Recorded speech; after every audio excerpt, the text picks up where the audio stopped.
اسی طرح اللہ سبحانہ و تعالی مختلف چیزوں کو ایسی کیفیت پر ایسے طریقے سے گھڑتا ہے کہ جو اپنی شیپ اور اپنی ساخت کے اعتبار سے بھی بہت خوبصورت ہے. تو اللہ سبحانہ و تعالی جو الخالق، البارئ اور المصور ہے، اللہ کی یہ صفت قرآن مجید کے علاوہ حدیث میں بھی بیان ہوئی ہے. زر رضی اللہ عنہ سے مروی ہے، انہوں نے کہا کہ علی رضی اللہ عنہ نے فرمایا، والذی فلق الحبۃ وبرأ النسمۃ، قسم ہے اس ذات کی جس نے دانے کو پھاڑا اور جس نے جان بنائی، یعنی روح پیدا کی. رسول اللہ صلی اللہ علیہ وسلم نے مجھ سے عہد کیا تھا کہ مجھ سے مومن ہی محبت کرے گا اور مجھ سے منافق بغض رکھے گا. یعنی حضرت علی رضی اللہ تعالیٰ عنہ کے بارے میں فرمایا کہ جو مومن ہوگا وہی ان سے محبت کرے گا.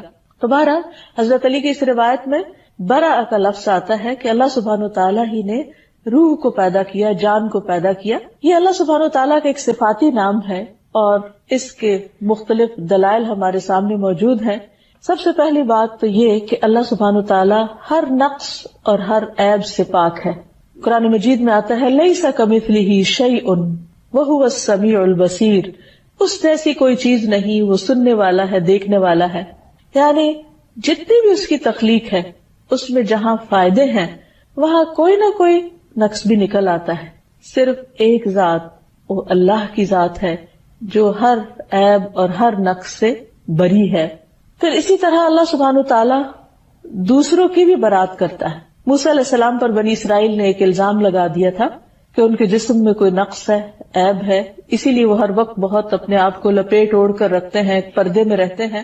تو اللہ تعالیٰ نے ایک ایسی صورت پیدا کر دی کہ جس سے ان کے اس الزام کو ان سے دور کر دیا گیا، اور اس کا سبب پیدا کرنے والا بھی اللہ سبحانہ تعالیٰ ہے. قرآن مجید میں آتا ہے یا ایھا الذین آمنوا لا تکونوا کالذین آذوا موسیٰ فبرأہ اللہ مما قالوا وکان عند اللہ وجیہا. اے لوگوں جو ایمان لائے ہو، ان لوگوں کی طرح نہ ہو جاؤ جنہوں نے موسیٰ علیہ السلام کو تکلیف دی.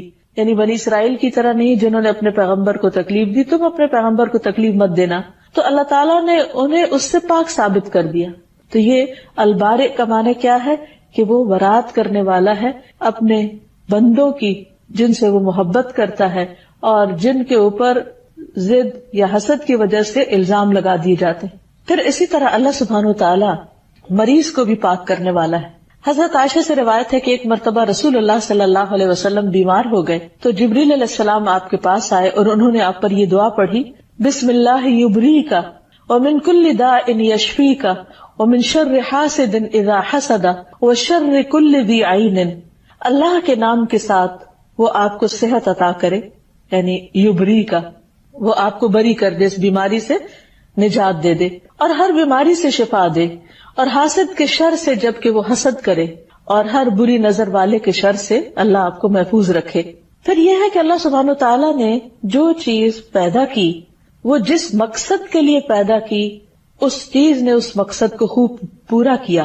تو ابرا کا معنی ہوتا ہے کسی چیز کو جس غرض و غایت سے بنایا جائے، جس مقصد کے تحت بنایا جائے وہ اس کے لائق بھی ہو. تو اللہ سبحانہ تعالیٰ نے جو چیزیں بھی بنائی، جس کام کے لیے بنائی، وہ ان کا مقصد اچھی طرح پورا کرتی ہے. مثلا پانی کو پیاس بجھانے کا ذریعہ بنایا اور قرآن مجید کا اس کا ذکر بھی فرمایا. اللہ سبحانہ تعالیٰ جو البارئ ہے، تو ہمیں اس کے اس نام سے یہ بھی پتہ چلتا ہے کہ اس نے جو کچھ تخلیق کیا، جو کچھ بنایا، اسے جس غرض یا جس مقصد کے لیے بنایا اس کے بالکل موافق ہی بنایا. یعنی جس بھی چیز کو بنایا، اس کو جس کام کے لیے بنایا وہ اپنا کام پوری طرح ادا کر رہی ہے. مثلا پانی کو پیاس بجھانے کا ذریعہ بنایا.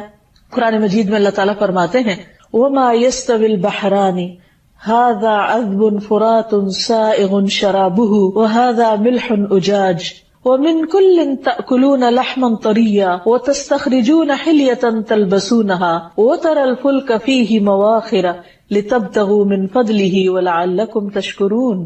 اور دو سمندر برابر نہیں ہوتے. یہ میٹھا پیاس بجھانے والا ہے، یعنی ایک حصے کو اس نے میٹھا بنایا جس سے پیاس بجھائی جاتی، جس کا پانی آسانی سے حلق سے اترنے والا ہے، اور یہ نمکین ہے، کڑوا، اور اس کی بھی ضرورت تھی، اس کا بھی ایک مقصد تھا، اور جس مقصد کے لیے اس کو بنایا وہ بھی پورا اپنا کام کر رہا ہے کہ اس میں ایسی مخلوق رہ سکے کہ جو میٹھے پانی میں نہیں رہ سکتی. اور ہر ایک میں سے تم تازہ گوشت کھاتے ہو اور زینت کا سامان نکالتے ہو جو تم پہنتے ہو، اور تو اس میں کشتیوں کو دیکھتا ہے، پانی کو چیرتی ہوئی چلنے والی ہیں، یعنی سمندر اس لیے بھی بنائے کہ اس کے اوپر سفر کیا جا سکے، کشتیاں چل سکیں، تاکہ تم اس کے فضل میں سے حصہ تلاش کرو اور تاکہ تم شکر ادا کرو. یعنی ایک ہی چیز ہے اور اس کے بے شمار فائدے ہیں، اور یہ فائدے ہمیں تو بعد میں معلوم ہوئے ہیں، لیکن اللہ سبحانہ وتعالیٰ نے ان چیزوں کی تخلیق سے پہلے ہی ان کے مقاصد متعین کر دیے، اور ہر چیز اپنا اپنا مقصد بخیر و خوبی انجام دے رہی ہے. پھر اسی طرح اللہ سبحانہ وتعالیٰ نے ستارے بنائے. ستارے روشنی کا کام بھی دیتے ہیں لیکن وہ علامات بھی ہیں. قرآن مجید میں اللہ تعالیٰ فرماتے ہیں وَأَلْقَى فِي الْأَرْضِ رَوَاسِيَ أَن تَمِيدَ بِكُمْ وَأَنْهَارًا وَسُبُلًا لَعَلَّكُمْ تَهْتَدُونَ وَعَلَامَاتٍ وَبِالنَّجْمِ هُمْ يَهْتَدُونَ أَفَمَن يَخْلُقُ كَمَن لَّا يَخْلُقُ أَفَلَا تَذَكَّرُونَ وَإِن